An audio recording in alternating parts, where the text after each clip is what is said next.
I have decided to make a series on the following subject.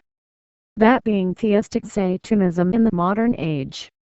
For some unknown reason the upper levels of churches these days are reluctant, or simply will not touch this subject. And because of this, people are believing whatever is on the television or internet as absolute truth, because they have no other source of information. This has led people to take in and adopt all sorts of nonsense beliefs, which in turn has led people to apostasy, atheism, various paganistic beliefs which seem like something taken from a cartoon show, or else a comic book. But it has driven people into a dedication to apathy. One of the aims of mine during my time as a theistic Satanist was to have you believe in anything except God. All this is compounded by a lack of information, or indeed, overflow of untrustworthy information. So in this series I will be telling you what I know, and what I have experienced in my times as a practicing theistic Satanist. I have always kept an interest in what you call the occult realm. Once you have learned something, it is difficult to unlearn, or indeed forget it.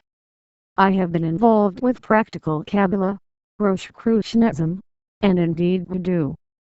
But in the greater view of things, these are somewhat minor.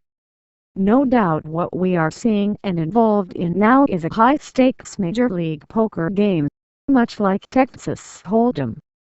Every tactic, every strategy, and every move is indeed valid. If it works, you win. Ultimately we have the realm of God against the realm of Satan. No one is, or can be neutral in all of this. Everyone is a combatant in this, whether they want to be or not. This poker game has been ongoing since the time of Adam and Eve, and probably even before. It might be more appropriate to view it as a chess game, and we are among the pawns. So here we are in our game. Poker or chess, it's your choice, without knowing or else forgetting the rules of the game. You may have some understanding of the old rules, but are out of touch with the new ones. So I will teach you about the new rules. You might have some suspicion about what the new rules are. I will simply confirm them. But really there are no rules in war, and we are up against a spiritual nihilism or anarchy. I hopefully will be able to show and explain to you that the campaign to overthrow the one and only God is not some sort of one-shot party trick. It is multiple enemies operating on multiple fronts. And some, if not the majority of these enemies, do not know themselves whose cause they are fighting for. Some of them are evil. Some of them are narcissistic. Some of them are caught up in mob frenzy. And some of them are just plain stupid and weak-willed.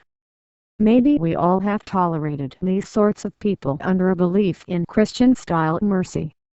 The fact is we can tolerate these types of people no more. Either they go, or we go. It's as simple as that. No kumbaya applies here. Some of you may be wondering, who am I loyal to now? I have no hesitation in saying that I am utterly loyal to the one and only God. Whether you wish to refer to the God as the Heavenly Father, or the Divine Holy Spirit, or as the Lord Jesus Christ, or even as Jehovah, or Allah, or the God of Abraham, or even as the God of the gaps. The unity of God is one. There is only one God. In future episodes I will be dealing with and explaining the likes of the Antichrist. But I will focus on modern manifestations we can observe in everyday life. Things like parents calling their children nonsensical names. People getting tattoos of demonic sigils. We see people taking in beliefs of supposed UFO and alien ancestry. I will deal with topics such as Gnosticism, apostasy, atheism, Judgment Day, the Nocturne, possession and exorcism, binaural beats in commercial music. I cannot say that I know everything, but I can't tell you everything I know. So stay tuned. Praise be upon all aspects of the one and only God, whose unity is one.